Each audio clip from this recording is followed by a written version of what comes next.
مسلمان فلسطین سے محبت کیوں کرتے ہیں؟ ہم فلسطین سے اس لیے محبت کرتے ہیں کہ یہ فلسطین انبیاء علیہ السلام کا مسکن اور سرزمین رہی ہے۔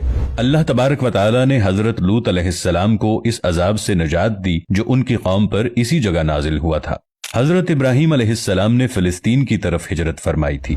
حضرت داؤد علیہ السلام نے اسی سرزمین پر سکونت رکھی اور یہیں پر ایک محراب بھی تعمیر فرمایا تھا۔ حضرت سلیمان علیہ السلام نے اسی ملک میں بیٹھ کر ساری دنیا پر حکومت فرمائی۔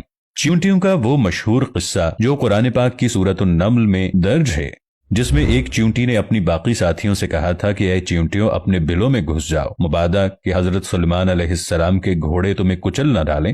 یہی اس ملک میں واقع اسقلان شہر کی ایک وادی میں پیش آیا تھا، جس کا نام بعد میں وادی النمل یعنی چیونٹیوں کی وادی رکھ دیا گیا تھا۔ حضرت زکریا علیہ السلام کا محراب بھی اسی شہر میں ہے۔ حضرت موسیٰ علیہ السلام نے اسی ملک کے بارے میں اپنے ساتھیوں سے کہا تھا کہ اس مقدس شہر میں داخل ہو جاؤ۔ انہوں نے اس شہر کو مقدس اس کے شرک کے پاک ہونے اور انبیاء علیہ السلام کا مسکن ہونے کی وجہ سے کہا تھا۔ اس شہر میں کئی معجزات وقوع پذیر ہوئے، جن میں ایک کنواری بیوی حضرت مریم علیہ السلام کے بطن سے حضرت عیسیٰ علیہ السلام کی ولادت مبارکہ بھی ہے۔ حضرت عیسیٰ علیہ السلام کو جب ان کے قوم نے قتل کرنا چاہا تو اللہ تبارک و تعالی نے انہیں اسی سرزمین سے آسمان پر اٹھا لیا تھا۔ قیامت کی علامت میں سے ایک حضرت عیسیٰ علیہ السلام کا زمین پر واپس تشریف لانا اسی شہر کے مقام سفید مینار کے پاس ہوگا۔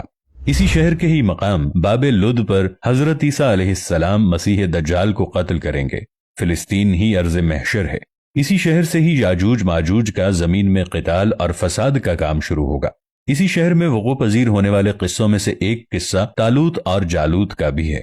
فلسطین کو نماز کی فرضیت کے بعد مسلمانوں کا قبلہ اول ہونے کا اعزاز بھی حاصل ہے۔ ہجرت کے بعد حضرت جبرائیل علیہ السلام دوران نماز ہی حکم ربی سے آقا علیہ السلام کو مسجد اقصی سے بیت اللہ یعنی مکہ مکرمہ کی طرف رخ کرا گئے تھے، اور جس مسجد میں یہ واقعہ پیش آیا وہ مسجد آج بھی مسجد قبلتین کہلاتی ہے۔ حضور اکرم صلی اللہ علیہ وآلہ وسلم معراج کی رات آسمان پر لے جانے سے پہلے مکہ مکرمہ سے یہاں بیت المقدس یعنی فلسطین لائے گئے۔ سرکار دو عالم صلی اللہ علیہ وآلہ وسلم کی اقتداء میں انبیاء علیہ السلام نے یہاں نماز ادا فرمائی۔ اس طرح فلسطین ایک بار پھر سارے انبیاء کا مسکن بن گیا۔ سیدنا ابو ذر رضی اللہ عنہ کہتے ہیں کہ میں نے رسول اللہ صلی اللہ علیہ وآلہ وسلم سے عرض کیا کہ زمین پر سب سے پہلی مسجد کون سی بنائی گئی؟ تو آپ نے فرمایا کہ مسجد الحرام یعنی خانہ کعبہ۔ میں نے عرض کیا کہ پھر کون سی مسجد بنائی گئی؟ تو آپ صلی اللہ علیہ وآلہ وسلم نے فرمایا کہ مسجد الاقصی یعنی بیت المقدس۔ میں نے پھر عرض کیا کہ ان دونوں کے درمیان کتنا فاصلہ تھا؟ آپ صلی اللہ علیہ وآلہ وسلم نے فرمایا کہ 40 برس کا، اور تو جہاں بھی نماز کا وقت پالے وہی نماز ادا کر لے، بس وہ مسجد ہی ہے۔ نبی اکرم صلی اللہ علیہ وآلہ وسلم کے وصال کے بعد حضرت ابو بکر رضی اللہ عنہ کو ارتداد کے فتنے اور دیگر کئی مشکلات کا سامنا رہا۔ ان کے لیے عسکری اور افرادی قوت کی اشد ضرورت کے باوجود ارض شام یعنی فلسطین کی طرف آپ صلی اللہ علیہ وآلہ وسلم کا تیار کردہ لشکر بھیجنا بھی ایک ناقابل فراموش حقیقت ہے۔ جبکہ اسلام کے سنہری دور فاروقی میں دنیا بھر کی فتوحات کو چھوڑ کر محض فلسطین کی فتح کے لیے خود سیدنا عمر رضی اللہ عنہ کا چل کر جانا اور وہاں جا کر نماز ادا کرنا اس شہر کی عظمت کو اجاگر کرتا ہے۔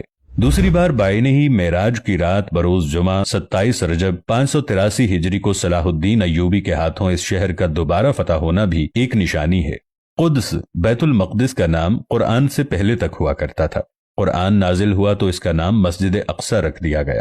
قدس اس شہر کی اس تقدیس کی وجہ سے ہے جو اسے دوسرے شہروں سے ممتاز کرتی ہے۔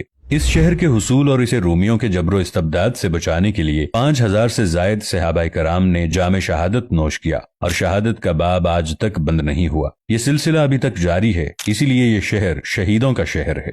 مسجد اقصی اور بلاد شام کی اہمیت بالکل حرمین شریفین جیسی ہے۔ جب قرآن پاک کی یہ آیت والتین والزیتون وطور سینین وہذا البلد الامین نازل ہوئی تو ابن عباس رضی اللہ عنہ کہتے ہیں کہ ہم نے بلاد شام کو التین یعنی انجیر سے، بلاد فلسطین کو الزیتون سے، اور الطور سینین کو مصر کے پہاڑ کوہ طور جس پر جا کر حضرت موسیٰ علیہ السلام اللہ پاک سے کلام کیا کرتے تھے اس سے استدلال کیا۔ اور قرآن پاک کی یہ آیت مبارکہ وَلَقَدْ كَتَبْنَا فِي الزَّبُورِ مِن بَعْدِ الذِّكْرِ أَنَّ الْأَرْضَ يَرِثُهَا عِبَادِيَ الصَّالِحُونَ، اس آیت سے یہ استدلال لیا گیا کہ امت محمد حقیقت میں اس مقدس سرزمین کی وارث ہے، جبکہ فلسطین کی عظمت کا اندازہ اس بات سے بھی لگایا جا سکتا ہے